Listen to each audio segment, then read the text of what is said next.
friends, today I am going to telling about use of this or that. This, that, these, those. ये चारों demonstrative pronoun में आते हैं जिनका मतलब होता है दिस मीन्स यह, दिस मीन्स यह, दैट मीन्स वह, दीज मीन्स ये, दोज मीन्स वे या वो। तो यहाँ पे इनका यूज हम पहले समझेंगे, फिर इनका यूज सीखेंगे। पहले समझेंगे कि दिस मीन्स ये, यह होता है, ये यूज कहाँ किया जाता है। तो यह एक वचन पास की एक वस्तु के लिए किया जाता है। जैसे मेरे हाथ में एक मार्कर है और पास में है, तो पास में बताने के लिए कि यह मेरे हाथ में एक मार्कर है, यह एक मार्कर है, तो यह दिस बताता है, दिस मीन्स यह है। तो इंग्लिश में इसको यही बताना है कि पास में है और एक वस्तु है, तो यहाँ पे दिस का यूज होगा। और यही वस्तु एक ही वस्तु है, इसको मैं मार्कर को दूर फेंक दिया और दूर है तो एक ही वस्तु है, तो फिर वहां पे बोलेगा वह, दैट मीन्स वह। जैसे एक चाक हाथ में है तो यही बोलेंगे यह एक चाक है, और उस चाक को दूर फेंक देंगे तो यही बोलेंगे वह एक चाक है। पास में है तो बोलते हैं यह एक कुत्ता है, और वही कुत्ता दूर है तो बोलेंगे वह एक कुत्ता है। मतलब डिस्टेंस, यहाँ पे डिस्टेंस मेन रोल करता है। दूरी, पास में है तो यह बोलेगा दिस से यूज करेंगे, और दूर है तो दैट बोलेगा वह। इसी तरह पास में बहुत सारे हैं वस्तु, दीज का मतलब है यह बहुवचन पास की बहुत सी वस्तुओं के लिए उपयोग किया जाता है इसका।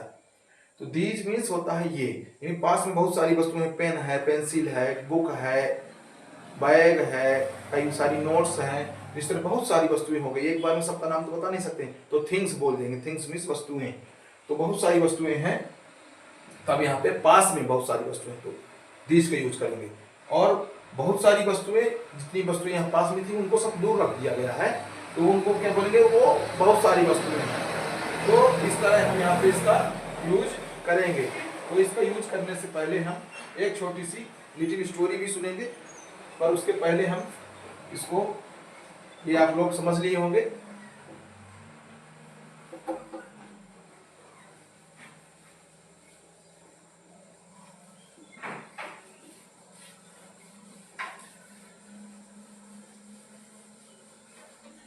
अब इसमें हम दिस का यूज करेंगे। तो पास में जैसे एक मार्कर है मेरे हाथ में, दिस मीन्स यह है। अब एक वस्तु है, एक वस्तु के लिए हेल्पिंग वर्ब यूज किया जाता है इज, इज मीन्स है।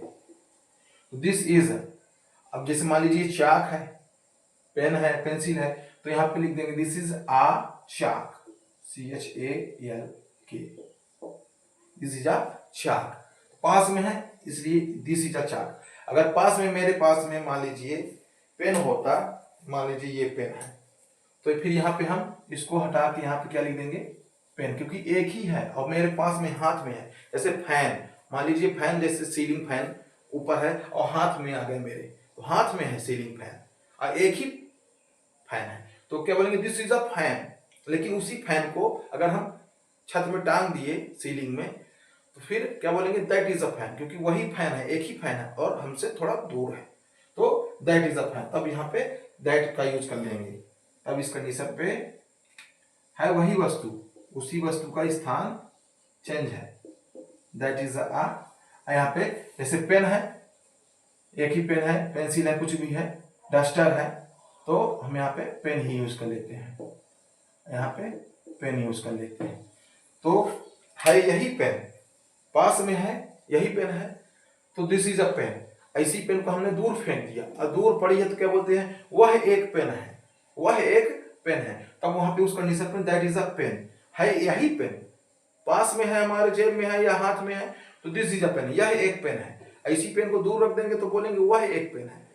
तो इस तरह ये आ गया आपका। इसी तरह अगला एक छोटी सी स्टोरी सुन लेंगे तो पूरा आपका क्लियर हो जाएगा। ध्यान देंगे, जैसे पास में एक कुत्ता आ गया, पास में एक कुत्ता आ गया, तो क्या बोलेंगे दिस इज अ डॉग, यह एक कुत्ता है, पास में एक कुत्ता है तो बोलेंगे यह एक कुत्ता है, तो उसको इंग्लिश बोलेंगे दिस इज अ डॉग। और वही कुत्ता को अगर हम एक पत्थर मार के भगा दिए तो दूर चला गया, जब दूर चला गया तो बोलेंगे वह एक कुत्ता है। दूर है तो दूर वाली वस्तु को वह बोलते हैं, पास की एक वस्तु को बताने के लिए यह बोलते हैं कि यह एक पत्थर है। और वही पत्थर दूर पड़ा तो बोलेंगे वह एक पत्थर है। इसी तरह पास में एक कुत्ता है तो बोलते हैं यह एक डॉग है, यह एक कुत्ता है, दिस इज अ डॉग। वही कुत्ता दूर चला गया, पत्थर मार के भगा दिए तो क्या बोलेंगे, दैट इज अ डॉग, वह एक कुत्ता है। अब पत्थर मार के भगाए हो तो अपने मित्र मंडली को बुला के लाया, साथ में बहुत सारे कुत्ते आ गए पास में, तो जब बहुत सारे कुत्ते आ गए तो क्या बोलेंगे यहाँ पे, दीज आर डॉग्स, बहुत सारे हैं, दीज, अब बहुवचन इसमें लगेगा आर, दीज आर डॉग्स। क्यों यहाँ पे भी डॉग कर दीजिए, क्योंकि एक ही कुत्ते के बारे में पढ़ रहे थे। तो these are, this is a dog, that is a dog. अब यहाँ पे हो गया बहुत सारे कुत्ते आ गए तो दीज आर डॉग्स। अब बहुत सारे कुत्ते आ गए तो आप क्या करेंगे, एक बड़ा सा डंडा निकालें और तो वो सब कुत्ते भाग गए, एक बड़ा सा डंडा निकाले और उनके पीछे दौड़ दिए तो सब कुत्ते भाग गए। जब दूर चले गए, बहुत सारे कुत्ते दूर चले गए तो क्या बोलेंगे, दोज आर डॉग्स। यहाँ पे यस लग गया, बहुवचन बन गया है, बहुत सारे कुत्ते। यहाँ पे खाली डॉग था मतलब एक कुत्ता, this is a dog, that is a dog. तो यहाँ पे समझने वाली बात ये है कि कोई भी वस्तु है, पास में एक वस्तु है, इस पास में एक कुत्ता आया था उतने समय तो दिस इज अ डॉग बोले हमने। फिर वही कुत्ता को अगर दूर चला गया तो हम बोलते हैं वह एक कुत्ता है, दूर चला गया तो उसको वह बोलते हैं, वह एक कुत्ता है, तो दैट इज अ डॉग। फिर जब उस कुत्ते को भगाए हो तो अपनी मित्र मंडली को लेके आ गया एक साथ में, तो बहुत सारे कुत्ते आ गए तो these are dogs, these are dogs, पास में आ गए बहुत सारे। अब एक बड़ा सा छड़ी उठाए और उनको दौड़ा दिए तो बहुत सारे कुत्ते जितने भी आए थे वो सब दूर चले गए तो क्या बोलेंगे यहाँ पे, दोज आर डॉग्स, वे या वो सारे कुत्ते हैं, वे कुत्ते हैं, पास में आ गए तो ये कुत्ते हैं, ये, इस तरह। तो अब कोई भी वस्तु दूसरी देख लीजिए, जैसे हमारे हाथ में एक पेन है तो यही बोलेंगे दिस इज अ पेन, यही पेन दूर रखी है, एक ही पेन है, इसी पेन को हमने दूर रख दिया या फेंक दिया तो दैट इज अ पेन। और बहुत सारी पेन भी है, पेंसिल भी है, मार्कर भी है, बुक भी है, नोट भी है, अपने पास बहुत सारा मटेरियल है तो उन सबको पास में रखे हैं तो दीज आर थिंग्स बोलेंगे, दीज आर थिंग्स। यहाँ पे डॉग के जगह फिर दीज आर थिंग्स, क्योंकि थिंग में बहुत सारी वस्तु हो जाएंगी, दीज आर थिंग्स। इसी तरह इस सारी वस्तुओं को पास में जो है दूर रख दिया गया है, या कि हम ही दूर हो गए हैं, उन वस्तुओं को वहीं रखे रहने देंगे, हम ही दूर हो गए तो दूरी का मतलब है, जब दूर हो गए तो वहां पे फिर हम यही बताएंगे कि दोज आर थिंग्स। ये कंडीशन ज्यादातर कहाँ होती है, जैसे रेलवे स्टेशन में, रेलवे स्टेशन में प्लेटफॉर्म में कहीं कहीं दूर दूर एक जगह बहुत सारे बैग रखे रहते हैं तो क्या बोलते हैं, जब पास में रहते हैं तो दीज आर बैग्स, और जब दूर रहते हैं तो बोलते हैं दोज आर बैग्स, ऐसा। तो इस कंडीशन में यहाँ पे दिस और दैट का यूज कर लेंगे। वैसे तो बुक में लिखा रहता है this is a cow, that is a cow, तो उसका डिफरेंस समझेंगे, काऊ तो वही है बट पास में है एक गाय तो उसके लिए बताया जाता है यह एक गाय है, वही गाय दूर है तो यही बोलते हैं वह एक गाय है, मतलब पास की वस्तु एक वस्तु है तो यह एक गाय है तो यह के लिए दिस है, और वही गाय दूर है तो बोलेंगे वह एक गाय है तो उसके लिए दैट है, that is a cow.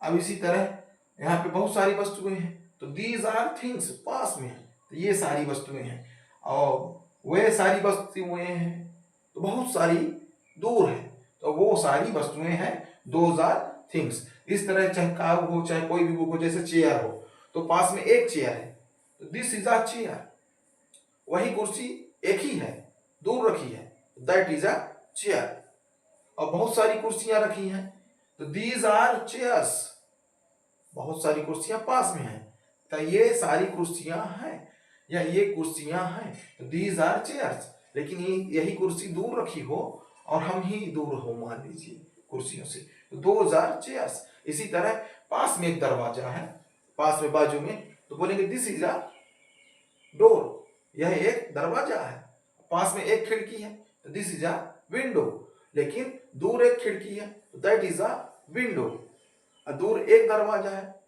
That is a door, लेकिन किसी कमरे में लगातार खिड़कियां रहती हैं। तो these are windows, these are windows, तब यहाँ पे आएगा दीज आर विंडोज, एक लाइन्स खिड़की है किसी हाल में, तो दीज आर विंडोज। और उसी हाल में अगर दरवाजा भी 2-3 हो तब उस कंडीशन पे दरवाजा भी बोल सकते हैं।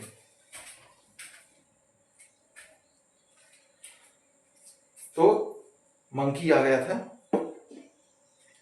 तो इस तरह हम दिस और दैट, दीज, दोज का समझ में आ गया है।